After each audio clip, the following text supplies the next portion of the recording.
I've literally seen the Ku Klux Klan march up and down Main Street multiple times. And it informed how I felt like I was supposed to behave here, so I just started hating back.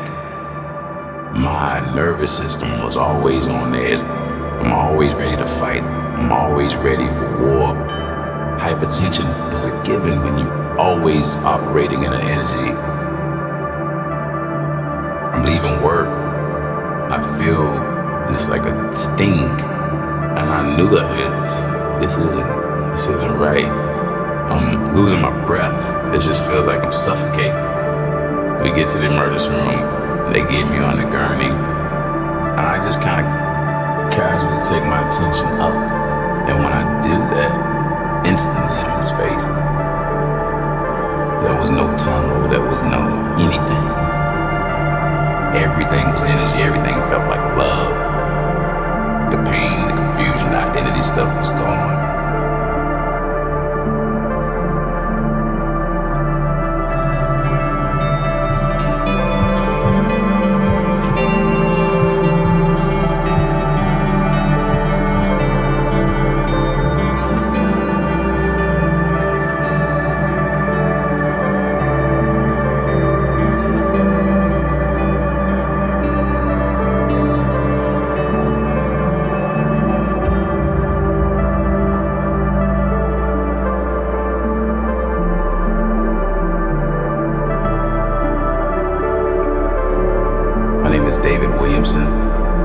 I'm from a small town in North Carolina called Yanceyville. Growing up in Yanceyville is a small town of not much more than 3,000 people. Growing up there for me is like a Huckleberry Finn kind of story. I was always in the woods, always climbing trees, always in nature. I had really beautiful experiences as a child that made me initially view this life as magical. I was deeply interested.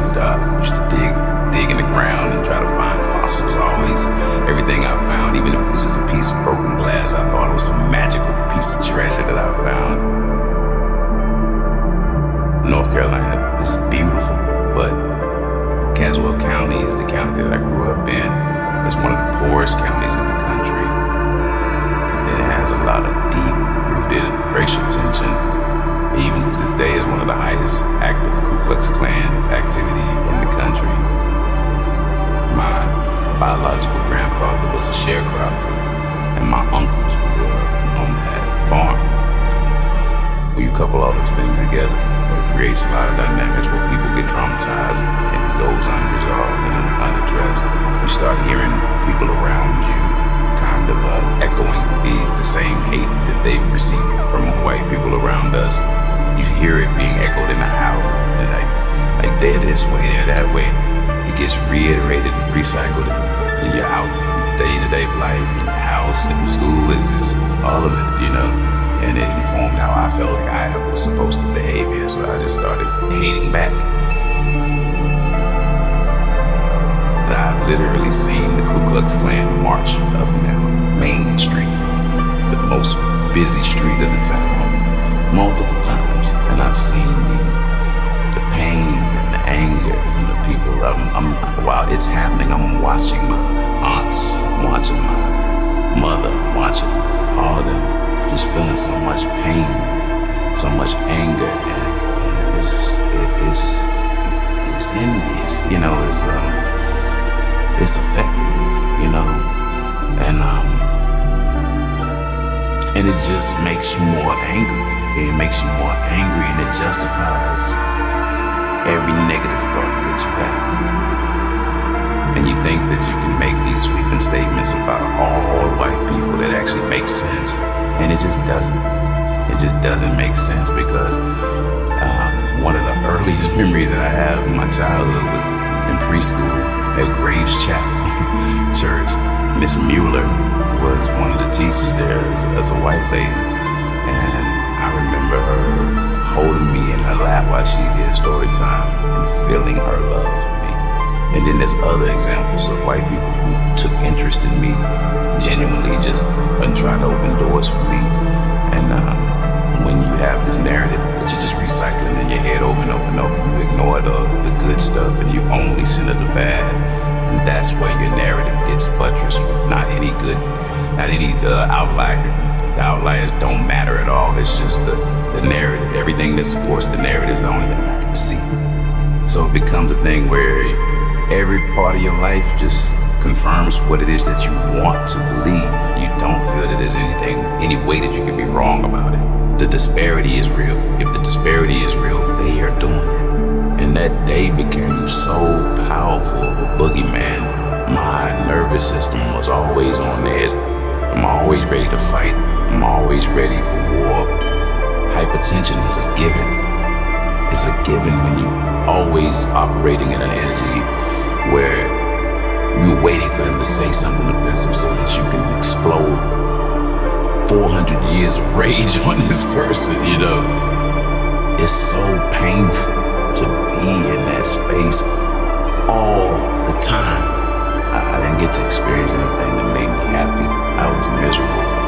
College years was even worse, you know. I'm still on a deep spiritual kind of journey, you know, trying to understand stuff, but somehow this anger, this hate is still justified. Even the gods justify it. Their gods of rage, their gods of anger. I can metaphysicalize, spiritualize my hatred and still make room for it as if it's real. There was nothing in my life, spiritual understanding, philosophical reckoning that made hatings dysfunctional, toxic. Not even when my body started telling me that hating is killing you and you feel it. You can't eat anything and it stays, you know, and your body stays comfortable. So I was spending some time just not eating, because eating anything at one point it just created this disruption in my peace. I was like, I ain't gonna eat no more than eating, but I had destroyed my digestive system. I'm dealing with hypertension that I'm not treating. I would check my blood pressure sometimes and it would be 224 over 190. I'm just going about my day. And then pay attention to the signs that my body was giving me the whole time. Everything just justified this rigid position and identity as this person that had to fix this racial disparity, and it's on me. I'm the Messiah, I'm the black savior, I'm gonna fix all of this for all of us.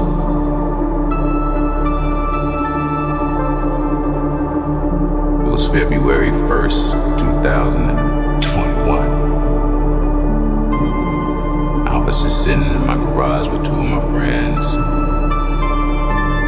and I felt this pain that didn't initially, I didn't feel anything in my chest at all. It was like a rip that happened in my back, in the area behind my heart, and then my shoulder felt like it was about to just fall off. You know, nothing in that pain said to me heart. Nothing in that pain said heart. But I have 7 herniated discs, 2 torn, 2 bulging, so back pain was kind of a normal thing. So what I said to my friend is, I looked at him, my eyes were big, and I said, man, this back pain just shifted gears. I'm leaving work. I feel just like a tingle, like a sting. And I knew this isn't right. So I'm sitting in my car and I'm like, is this something that's just gonna pass? Is this something, you know, I just sit there for a moment and I find a level of kind of stability where it's like, I can tolerate this until I get home, you know? So I drove home, I get there, the fluttering and all of that, the stinging and all of that stuff is still happening, and now I'm feeling it in my heart. My son's mother, Trish, she's working from home.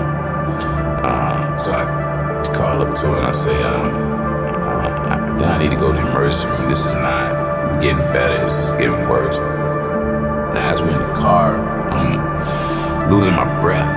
It just feels like I'm suffocating, you know, I'm just losing my breath and I'm breathing really deep to try to stay conscious. We get to the emergency room, kind of lightheaded, I'm walking up. They get me on the gurney and almost immediately I'm asleep. And I always try to make note of this fact because people say you're hallucinating, right? But I passed out before I went into the area where they were working on me. I don't think, because my perspective is on the bed and like I'm looking that way. But I'm not seeing anything but where the people were. There were dots that almost looked like a nighttime sky. And that stuff is clear to me in that state. But as far as explaining it to my conscious mind, there's no way I could know why I understood what was happening in that moment. After I saw the blackness and the dots where the people were, my perspective shifted and I was above myself looking down. And I saw the whole setup of the room. I saw where the people were. They were still kind of positioned the way they were when they were pushing me in. But I was able to see, where everybody was at, including a woman that was in the corner of the room. She was holding her face like this, and she was really sad that I was dying. And that was initially when I left my body, that was one of the things that disturbed me the most. Was like, what in the world is she sad for? This is so beautiful. This is so perfect. I'm not hurting, no, I'm not confused. That guy is dead, but I'm alive. This is beautiful, So to me, that just clarifies that it's not a hallucination. I learned while I was out of my body. I saw in real time what was happening to me. And everything, when I opened my eyes, continued in real time. There was no separation in my awareness, gap in between what I was experiencing, whether I was in the body or out of the body. It was a continual flow of experience. Once I did leave my body and I looked down, there was a lot of things that I came to understand. Like, he's dead, his body's dead, the mind is dead, the ego's dead. And after that kind of series of kind of realizations, it was like, well, then what's left? Like, what am I? And the words flooded in very clearly. It was audible. These words were light, energy, soul, spirit, awareness. It's just a flood of words. If they weren't in a line, like mechanical, it was like a bunch of voices just said these words. But it felt like it was me explaining this to myself. Everything was energy. Everything felt like love. And I felt like a part of that whole thing. I didn't feel separate from it at all. And everything that I looked at, every question I had, clarity was instantaneous. And in that process, I was clear. Like I was, what's that? What's that? What's that? It was like a baby having everything was an moment. And I moved from one thing to the next with that childlike wonder and amazement at what I was seeing. There was no memory of this human experience that I was referring any of it back. There was no mind like that. It was just a awareness that was beholding these things and integrating them instantly. So I'm watching everything. I'm watching the woman that's holding her face and just sad about me dying. And after a while, I'm paying attention and stuff, and I just kind of casually take my attention up. And when I do that, instantly I'm in space. There was no tunnel, there was no anything. I quickly became aware of what people call the light. It was up and to the right of me. The emergency room was down and to the left of me. And I was in that angle, looking forward out into space. And what was in front of me was the star-forming region. What was beneath me was what people call the void. I felt like I was in the blackness, and it was enveloping me like velvet. It felt like love. It felt like every other aspect of being disembodied in that moment for me. Everything felt like love. I felt like love. I felt like the system that I found myself in was just love, and I was just a part of it. But it also felt like it was everything. It felt like everything, every possibility, every past experience, everything was in the void, was in that black space. When I looked into it, it reacted, it responded. And if there was any kind of thought that wasn't complete, it was complete instantly. If there was a notion of missing something, that the satisfaction of having that, I felt it already. Before the missing was even fully felt, the satisfaction of already having that was there. There's a woman I was exchanging with who was like, well, I don't want to just magically forget people that I love in this life. I was trying to explain that that's a human thought. It comes from the brain, it comes from memory, it comes from life, it comes from, but you're not going to be, when you leave this body, a human body with a brain that has memory, you're going to be an energy that's so connected to this experience and this whole thing that experience is integrated in you. There is no missing or something missing from that. The experience isn't gone. It's always accessible. Every part of this experience that you have is etched in infinity. There is no something disappearing and never being experienceable again. Like, it's always there.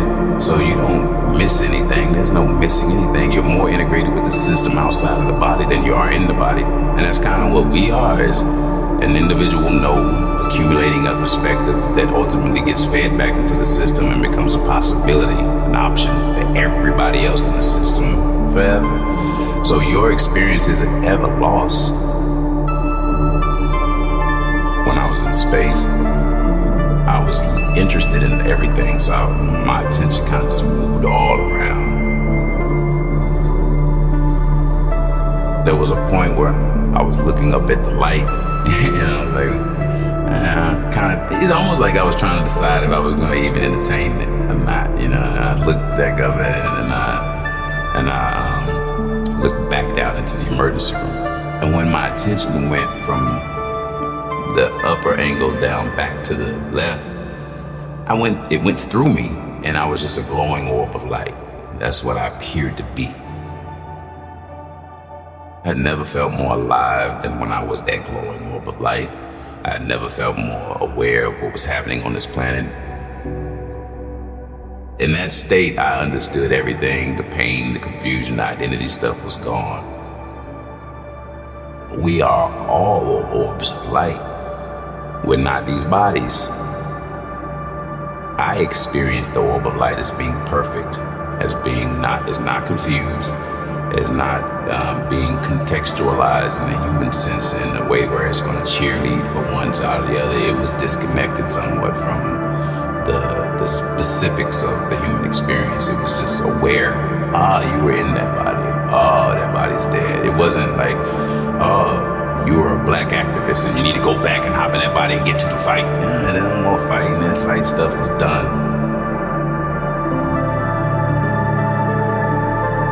I kind of just watched everything. I watched them continuing to defibrillate me. But biggest image that sticks with me is the woman that was bothered by me dying, holding her face. If there's any small part of this experience that I was disappointed about, was that in that moment of me trying to figure out how to communicate with her, I couldn't tell her, like, no, don't be sad, this is beautiful, my back's not hurting, I'm not confused about what's happening, this is beautiful, this is the most alive that I've ever felt. The people that were around me involved with the resuscitation effort, some of them were kind of like mechanical. They were just doing their job. They didn't have any emotional investment. And I could feel all of that, But there was one person that was in front, kind of to the angle. And he was really going through it. Like, in his mind, it was almost like he's responsible for making sure that I don't die. And he didn't want that. He didn't want to feel that. He didn't want to be responsible for that. And so when I opened my eyes, I blurted out. The first thing I blurted out was, "Are you okay?" And I was looking for the woman, and then after that I blurted that out. I looked up at the person that was up in front of me to the right, and I said, "Are you okay?" And he cut me off. I said, "No, are you okay?" And somebody from the right said, "You didn't feel that?" And I almost said, "Feel what?" But I looked down and I saw this rubber pad. The defibrillator pads were in the person's hand, like they were about to defibrillate me again. But I saw this rubber pad on my chest where the indention from the defibrillator pads were. And I looked down, I was like, oh, you really were dead. Like, that's when it all flooded into my mind and my human awareness. Because, like, I saw the pad where they were defibrillating me, and I saw them defibrillating me from above, and it all connected in that moment when I looked down and he asked me, hey, you didn't feel that? And I'm like, I didn't feel anything. I didn't feel anything. There was no pain, no trauma at all in the process of me dying. Catching my breath on the way to the hospital was as deep as the pain of my death got. So it just made me, it's like I have no fear of dying. I have no fear of what's next.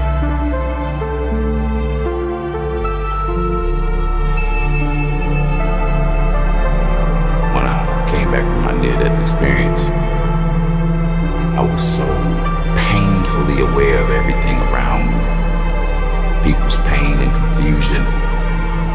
I already kind of felt like I had these empathic kind of tendencies even before, but it was times 5,000 when I came back from the near-death experience. And I think that contributed to how long it took for me to integrate, because I didn't have the opportunity to just sit and heal. As soon as I was able to stand up, I had to go back to work. I'm at work and I'm like, I feel a little different. I'm interacting differently. I'm seeing better results because I'm not really playing the kind of the politics game, because I don't have any identity stuff that's influencing my decisions and my performance. I'm actually looking at work in a lighter kind of way. I don't have to go to work and fight over politics. I don't have to go to work and deal with white, black stuff. I just have to go to work and perform. The heaviness and the anger and the hate, I'm not carrying that around me anymore. So received differently. I have more graceful interactions with people. I don't feel like there's somebody trying to block my progress. None of that stuff is real. None of those stories are in me influencing the outcome.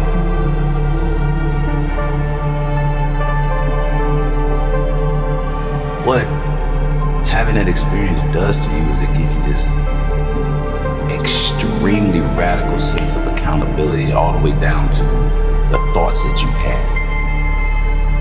Sometimes we think that because we didn't actually say something, that we still have a position of just like we feel righteous.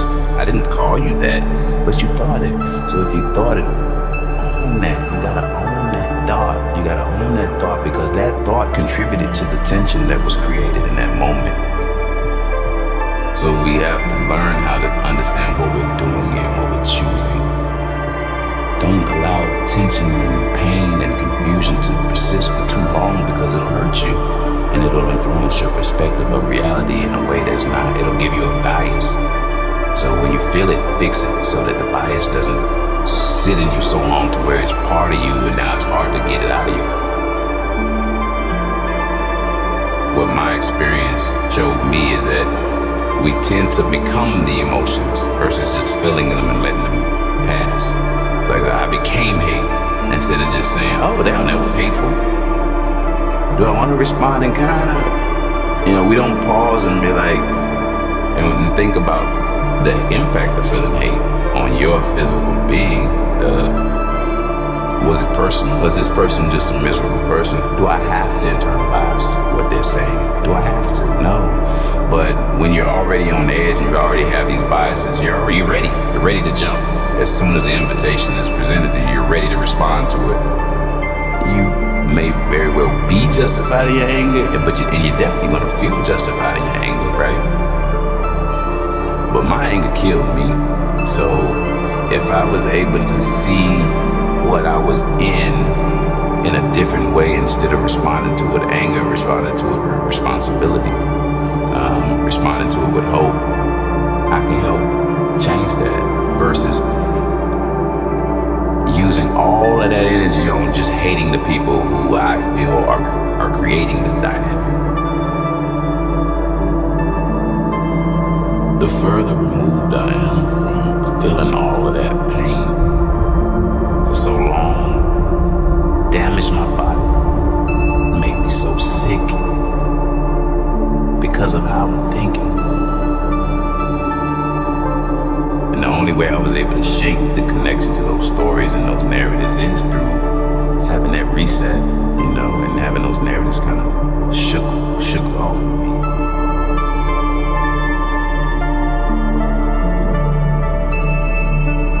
My experience occurred in such a way that it gave me some different kind of clarity, and there is an opportunity for me to move forward differently, period. Now, if I don't take that opportunity, that's a choice that I make, but the opportunity exists. You will revisit the same things that led to your death, and I do. I revisit the same frustration. I revisit the same, sometimes, moments of hopelessness. But now it's like, am I going to choose to stay in that emotion? Am I going to become hopelessness? Am I going to become frustration? Am I going to become hate? No. I'm going to process it, let it do what it's going to do in that moment, and then leave it alone, let it go, and move on to the next thought, the next choice.